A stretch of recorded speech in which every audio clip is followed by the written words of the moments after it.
continues around the track, and then it's the 57th lap.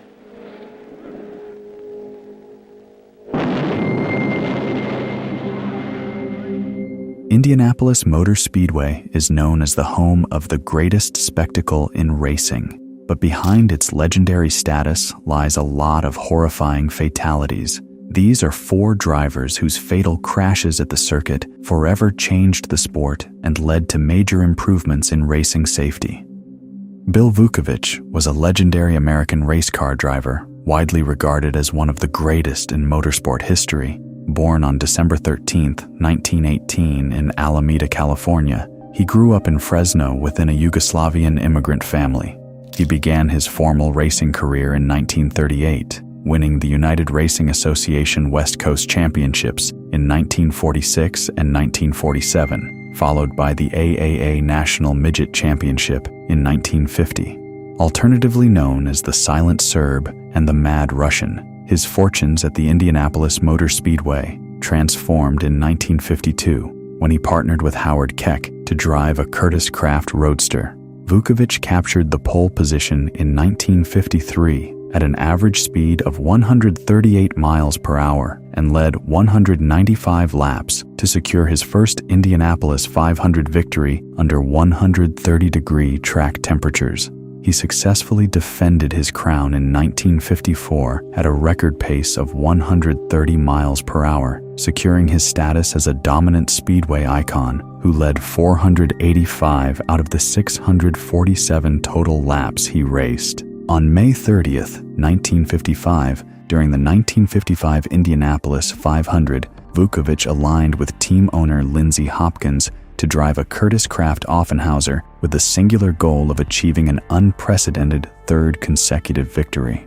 The race opened with a fierce duel between Vukovich and Jack McGrath, who swapped the lead repeatedly over the opening 26 laps until McGrath suffered a magneto failure on lap 54.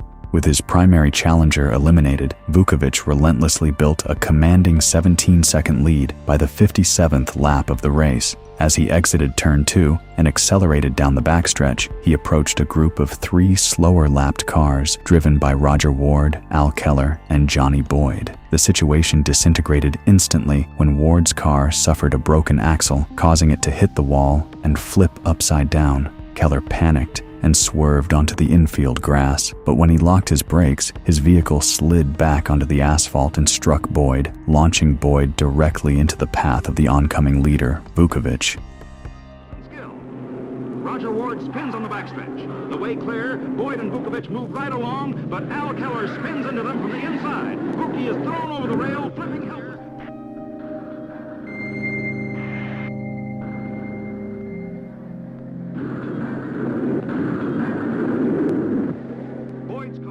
Vukovich was driving over 130 miles per hour and could not avoid the collision, striking Boyd's spinning car and launching completely over the low outer retaining wall. His car cartwheeled hard through the air and struck a Jeep before erupting into a massive fuel fire that killed him instantly from a fractured skull. His close friend, Ed Elysian, stopped his own racing car and ran on foot through active traffic into the flames to help.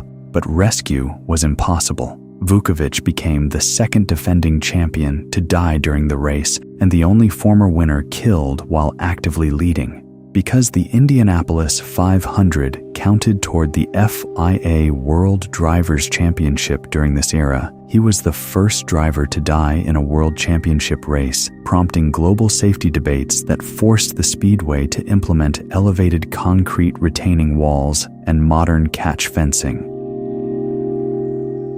Pat O'Connor was a popular hometown hero from North Vernon, Indiana. He was born on October 9, 1928, and emerged as one of the most naturally talented and professional drivers of his generation. He began his competitive racing career in 1948 while working as a car salesman, quickly accumulating regional victories before transitioning to the American Automobile Association Midwest Sprint Car Circuit in 1952. Renowned as the King of the Hills for his technical mastery of high-banked ovals, O'Connor captured consecutive Midwest Sprint Car Championships in 1953 and 1954, followed by the inaugural United States Auto Club title in 1956. His formidable talents gained global recognition when Firestone selected him in 1957 to test tires at the Monza Autodrome in Italy. By May 1958, he reached the pinnacle of his popularity, starting from the pole position at Indianapolis the previous year and appearing on the cover of Sports Illustrated. The 42nd running of the Indianapolis 500 on May 30, 1958, was severely compromised before the green flag waved due to a deeply flawed starting layout. Speedway officials utilized an unconventional procedure where the 33-car field rolled off singularly from a dead stop on pit road, causing the front-row starters Dick Rathman, Ed Elysian, and Jimmy Reese to accelerate prematurely and pull nearly a half lap ahead of the pace car. Chief starter Bill Vanderwater ultimately waved the green flag anyway as the front row rushed back to their leading positions, driven by an intense desperation to win the prize money for the opening lap to settle a $30,000 gambling debt. Elysian entered turn 3 too fast and deep. His rear wheels lost traction, causing his car to spin outward and slam directly into Rathman, triggering a massive 14-car chain reaction pileup behind them. Jimmy Reese braked hard to avoid the wreckage, but was struck from behind by Bob Vaith, skidding Reese sideways directly into the path of O'Connor's oncoming number 4 Sumar Special. He had no time to react as he moved at 145 miles per hour, and his front wheels struck Reese's skidding car, launching his Sumar Special 50 feet into the air and landed completely upside down on the asphalt. Elysian has lost control. Rathman is forced into the wall. Slow motion cameras capture Pat O'Connor hurtling over Jimmy Reese.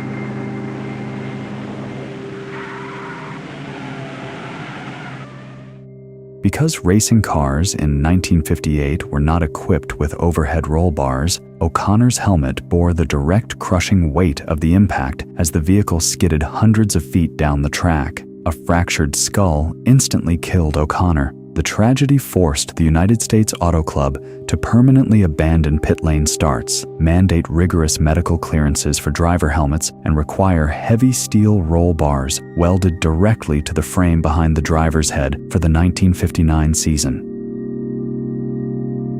Eddie Sachs was an American race car driver known as the Clown Prince of Auto Racing, born on May 28, 1927, in Allentown, Pennsylvania, who served in the United States Navy during the Second World War before turning his attention to professional open-wheel racing. He proved his incredible consistency by finishing as the runner-up in the USAC Midwest Sprint Car Championship for 3 consecutive years from 1954 to 1956. Highly charismatic and polarizing, he famously popularized the phrase that if you cannot win, you should at least be spectacular. After failing the rigorous Indianapolis rookie tests for 3 straight years, he broke through to win the Atlanta 100 in 1956, winning back-to-back pole positions at the Brickyard in 1960 and 1961. On May 30th, 1964, the Indianapolis 500 was defined by a tense technological clash between traditional front-engine roadsters and experimental, lightweight rear-engine designs.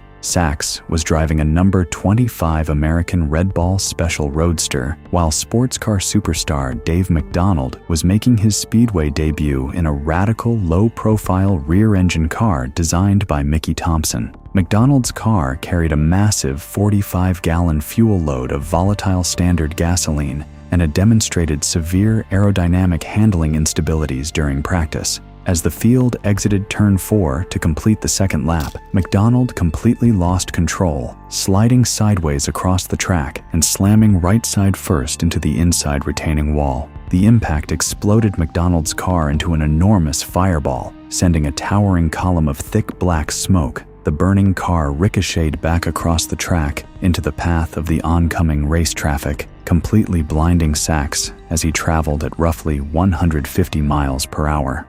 Unable to see or evade the hazard, Sachs drove his roadster broadside straight into MacDonald's burning car.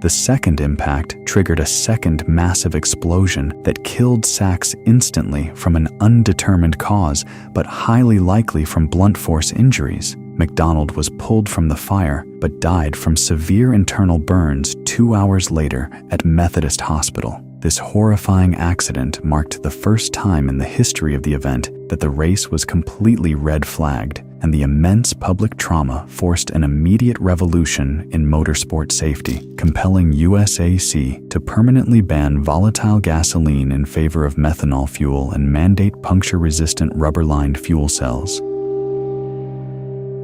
Swede Savage was another great Indy 500 driver who was born on August 26, 1946, in San Bernardino, California. Showing immense athletic versatility, he competed in soapbox derbies at age 5, progressed to go-karts, and was winning professional motorcycle races by his mid-teens before earning all-state football honors in high school.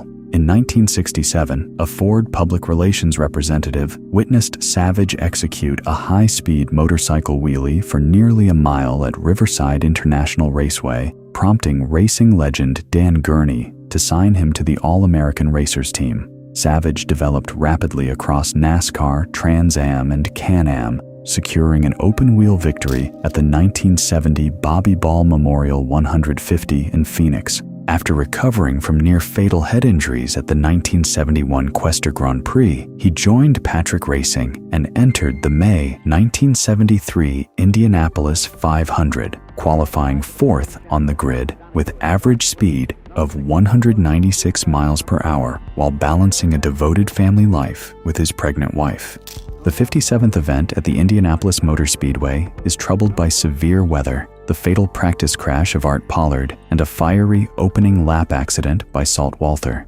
After multiple rain postponements, the race finally commenced on May 30th, 1973. Savage drove a highly competitive race, dominating the field and leading for 12 laps before making a routine pit stop on lap 54. The crew filled the car with 70 gallons of highly volatile methanol fuel and fitted a cold right rear tire, letting Savage back into the race in second place. Driving aggressively to maintain his track position ahead of approaching rain, Savage exited turn 4 on lap 58 when a sudden loss of rear downforce caused by either an oil slick, a structural rear wing failure, or the cold tire made his Eagle Offenhauser car twitch violently. The car swerved across the track at top speed, slid through the grass, and struck the angled inside concrete wall nearly head-on at roughly 190 miles per hour. Pit stop. That could get Savage to lead again. Yes, he is. Oh my God, it's Savage! What a friend. God, life. The worst thing I've ever seen. Savage. That is the worst thing I've ever seen. The race is stopped.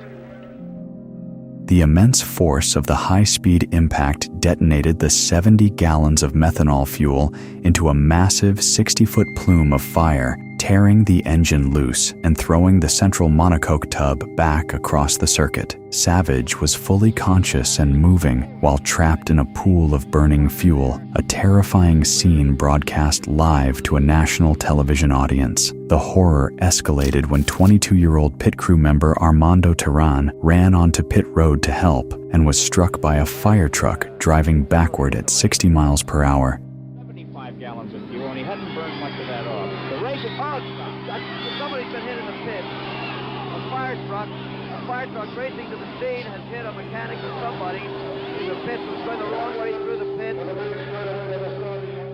Savage survived the initial trauma, but endured 33 days of treatment before passing away on July 2, 1973, from liver failure caused by a contaminated blood plasma transfusion. This catastrophic sequence forced sweeping safety overhauls for the 1974 race, including widening the pit lane, completely removing the turn 4 angled wall, cutting onboard fuel capacities to 40 gallons, and relocating fuel cells strictly to the left side pod of the chassis to maximize driver survival.